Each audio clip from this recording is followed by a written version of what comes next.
नमस्कार एवरीवन, मैं ज्योतिष आचार्य मीतू गर्ग टीवी 100 के कार्यक्रम भविष्य चक्र में आप सभी का स्वागत है। आज भी हम सबसे पहले बात करने वाले हैं पंचांग के बारे में। आज दिनांक है 11 अक्टूबर 2023। आज तिथि है भाद्रपद मास के कृष्ण पक्ष की द्वादशी तिथि, दोपहर को 5:40 तक। आज नक्षत्र है मघा नक्षत्र, सुबह 8:45 तक। वार है बुधवार। चंद्रमा आज सिंह राशि में संचरण करते रहेंगे। राहु काल का समय है दोपहर को 12:07 से 1:34 तक। आज उत्तर दिशा की तरफ यात्रा करने की मनाही है और आज के दिन का सबसे शुभ समय है सुबह 11:44 से दोपहर को 12:30 तक। हम बात करने वाले हैं आज पितृदोष के बारे में। श्राद्ध चल रहे हैं तो हम पितृदोष के बारे में बात करेंगे कि अगर हमारे जीवन में पितृदोष है तो उसको हम कैसे दूर कर सकते हैं। देखिए, हम सभी ने कभी ना कभी अपने जीवन में पितृदोष शब्द का और इससे जुड़ी अलग अलग धारणाओं और विश्वासों का जिक्र अवश्य सुना होगा।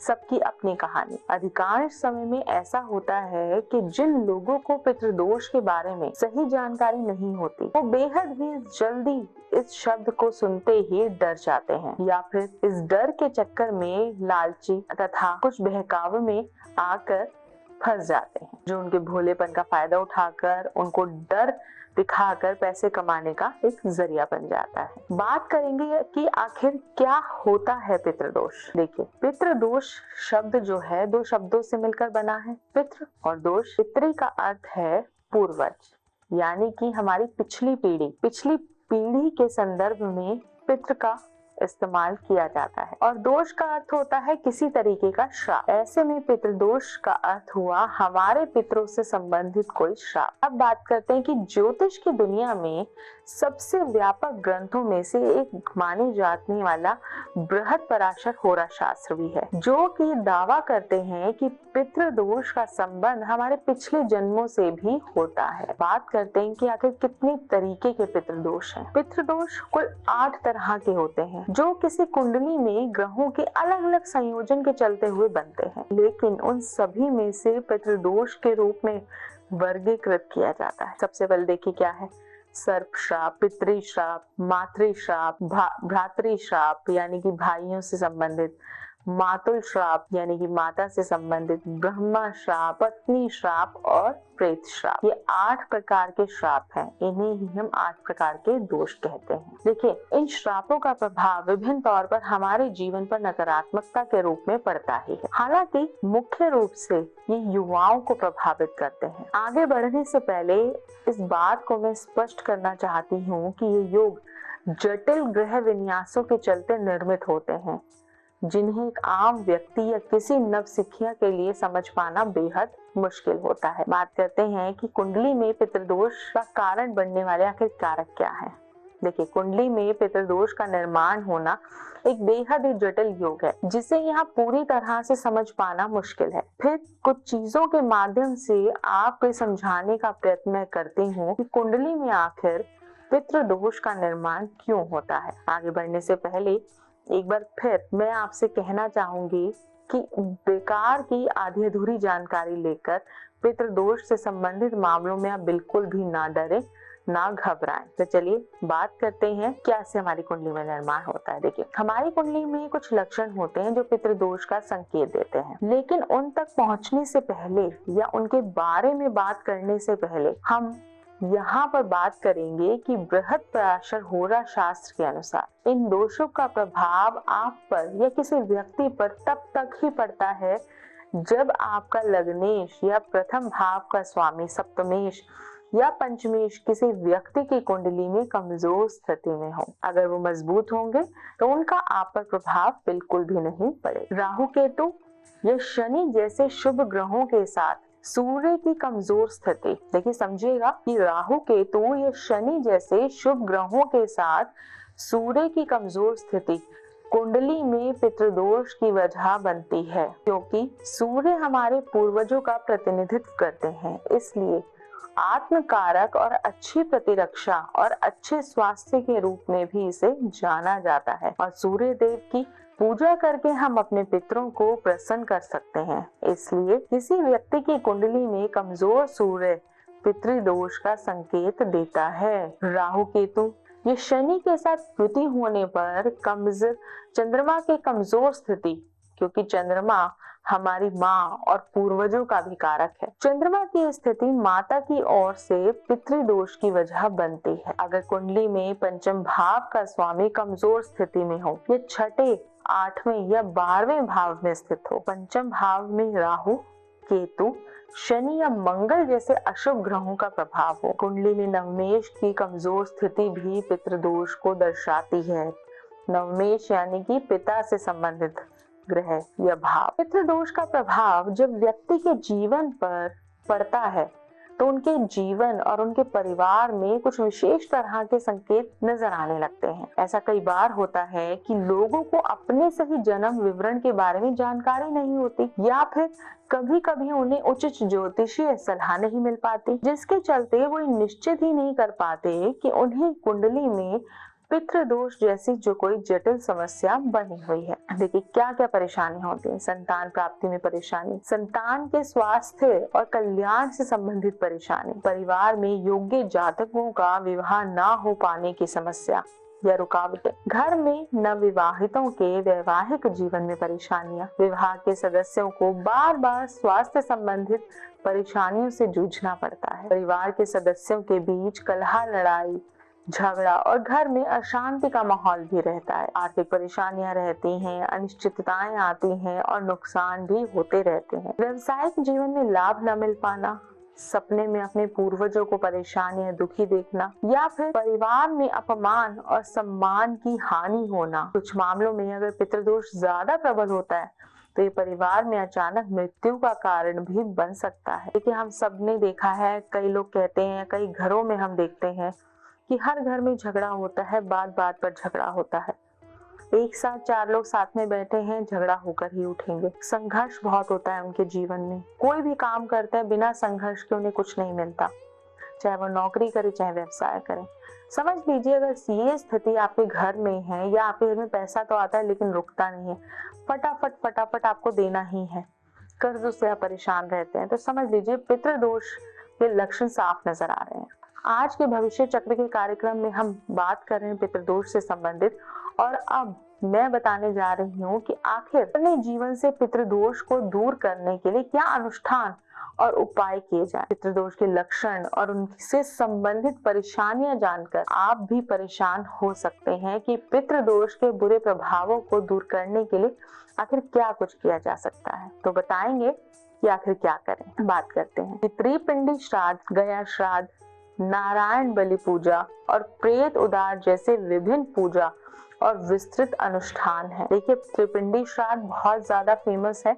अगर आपके घर में पितृदोष है और आपको लगता है तो त्रिपिंडी श्राद्ध कराइए। श्राद्धों का समय चल रहा है, गया में जाकर आप श्राद्ध करा दीजिए। अगर आपको उनकी तिथि वगैरह नहीं पता तो अमावस्या के दिन जाकर आप करा दीजिए। जिनको कराने के लिए आप किसी भी पंडित से सलाह ले सकते हैं या वहां जाकर अपने आप ही लगा सकते हैं। अधिकांश लोग डायरेक्टली जाकर कराते हैं। और इसके अलावा आप घर में क्या कर सकते हैं, घर के दक्षिण दीवार पर अपने पूर्वजों की तस्वीर लगाएं और उनकी तस्वीर के सामने दिया, धूप या अगरबत्ती अवश्य जलाएं। विशेष रूप से ऐसा अगर आप श्राद्ध पक्ष के दौरान करते हैं आपको विशेष रूप से लाभ मिलेगा, यानी कि जिस तिथि पर उनका श्राद्ध है उस दिन अवश्य कीजिए, उससे लाभ मिलेगा। हमेशा अपने बड़ों का सम्मान करें और उनके द्वारा आपको दिए गए जीवन के लिए उनका आभार व्यक्त करें। तांबे के लोटे में थोड़ा सा जल लेकर उसमें काले तिल डालें और फिर इससे सूर्यदेव को अर्घ दें। ऐसा करते समय अपने पूर्वजों को याद करें और उनसे प्रार्थना करें। विशेष तौर पर ये उपाय आप श्राद्ध पक्ष के दौरान रोजाना नियमित रूप से कर सकते हैं। भगवान शिव की पूजा करें, आटे का दिया बनाकर रात के समय उनके सामने प्रज्वलित करें और अपने पितरों को तृप्ति के लिए उनसे प्रार्थना करें। श्राद्ध पक्ष के दौरान ये उपाय भी आप रोजाना कर सकते हैं। आगे क्या करना, पीपल के पेड़ पर जल चढ़ाएं और उसकी पूजा करें। अगर श्राद्ध पक्ष के दौरान आप ये उपाय नियमित रूप से करें और रोजाना सुबह सवेरे पहली रोटी गाय को खिलाएं, उसके बाद कौवे को और फिर गली के कुत्तों को खिलाएं, तो यह उपाय भी आप श्राद्ध पक्ष के दौरान नियमित रूप से कर सकते हैं। इससे आपका पितृदोष समाप्त होता है। परिवार के बुजुर्ग व्यक्ति पितरों की संतुष्टि के लिए भागवत गीता का पाठ भी कर सकते हैं। ब्रह्म पुराण के अनुसार श्राद्ध पक्ष के दौरान मृत्यु तिथि पर अपने पूर्वजों के नाम से श्राद्ध, पिंडदान, तर्पण दान करने से आपके पूर्वजों की आत्मा को संतुष्टि मिलती है। पुजारी को अपने घर पर आमंत्रित करें, उन्हें कपड़े, भोजन, मिठाई, फल और अन्य आवश्यक वस्तुएं प्रदान करें। अमावस्या तिथि पितृ देवताओं के लिए निर्धारित की गई है। ऐसे में इस दिन अपने पितरों के नाम से दान अवश्य करना चाहिए। श्राद्ध पक्ष की अमावस्या तिथि बेहद ही महत्वपूर्ण होती है, क्योंकि इस दिन कोई भी व्यक्ति अपने मातृ पक्ष या पितृ पक्ष के पूर्वज, यहाँ तक कि ज्ञात या असंतुष्ट पितरों के लिए भी श्राद्ध कर सकता है। इसलिए अपने सभी पितरों और दादाओं की संतुष्टि के लिए श्राद्ध पक्ष के अमावस्या तिथि पर उन्हें वस्त्र, भोजन, मिठाइयाँ, फल और अन्य आवश्यक वस्तुएं पुरोहित को अवश्य भेंट करें। श्राद्ध पक्ष की अमावस्या तिथि पर यथाशक्ति अनुसार गरीबों और जरूरतमंद लोगों को भोजन अवश्य कराएं। और सिर्फ श्राद्ध पक्ष ही नहीं, बल्कि इसके अलावा भी कुछ ऐसे दिन होते हैं जब आप अपने पूर्वजों के लिए अनुष्ठान कर सकते हैं, जैसे देव दिवाली, दिवाली आदि। हालांकि इन अनुष्ठानों के बारे में हम काफी हद तक भूल जाते हैं, जिसकी वजह से पितृदोष की समस्या हमारे जीवन में बढ़ने लगी है। क्योंकि कहा जाता है कि जब हमारे पूर्वज परेशान हो जाते हैं, हम उनके द्वारा स्थापित पारिवारिक परंपराओं और अनुष्ठानों का पालन नहीं करते हैं, तब हमें पितृदोष के प्रकोप का सामना करना पड़ सकता है। इसलिए आपको सलाह दी जाती है कि यह अनुष्ठान अपने परिवार के रीति रिवाज के अनुसार अवश्य करें। दिवाली पर किए जाने वाले विशेष अनुष्ठान दिवाली को साल का सबसे बड़ा हिंदू त्योहार माना जाता है और इस दिन को पूरे देश में बड़े हर्ष और उल्लास के साथ मनाया जाता है। दिवाली को रोशनी, खुशियों का त्योहार कहा जाता है। इस दिन लोग वृद्धि और समृद्धि के लिए धन की देवी अर्थात माँ लक्ष्मी और कुबेर देवता यानी धन के देवता की पूजा अवश्य करते हैं। लेकिन दिवाली का एक पहलू और भी है, ये अमावस्या तिथि पर पड़ती है और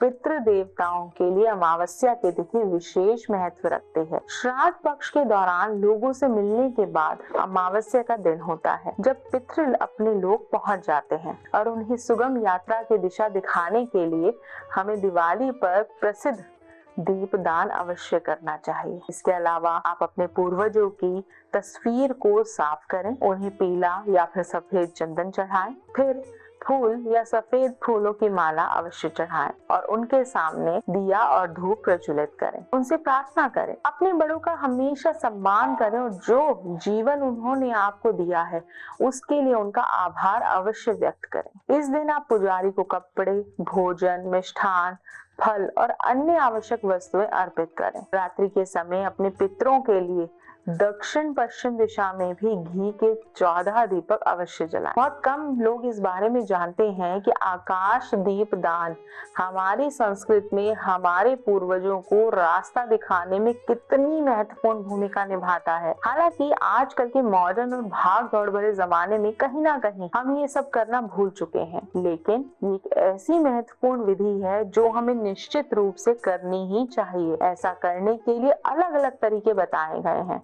उदाहरण के लिए आप एक घी का दिया ले सकते हैं, उसमें एक बाती रख सकते हैं और जो उस ऊपर की ओर हो उस पर दिए को ढकने से पहले खुले आसमान के नीचे थोड़ा सा रहने दें। मोमबत्ती जलाएं और अपने पूर्वजों से इस प्रकार आशीर्वाद मांगे, प्रिय पितृ देवता, मैं भगवान से प्रार्थना करता हूँ या करती हूँ और कामना करता हूँ या फिर करती हूँ कि ये मोमबत्ती या दिया आपके रास्ते को रोशनी से भर दे और आपको अपने गंतव्य स्थान तक पहुंचने में आपकी मदद करे। मैं आपसे भी प्रार्थना करती हूँ कि आप हमारे जीवन पर अपना आशीर्वाद हमेशा बनाए रखें। इसके अलावा आप मोमबत्ती के गर्म हवा वाले गुब्बारे का उपयोग करके भी इस दिन आकाश में दीपदान कर सकते हैं। देव दिवाली देखिए, कार्तिक पूर्णिमा पर किए जाने वाले अनुष्ठान क्या है।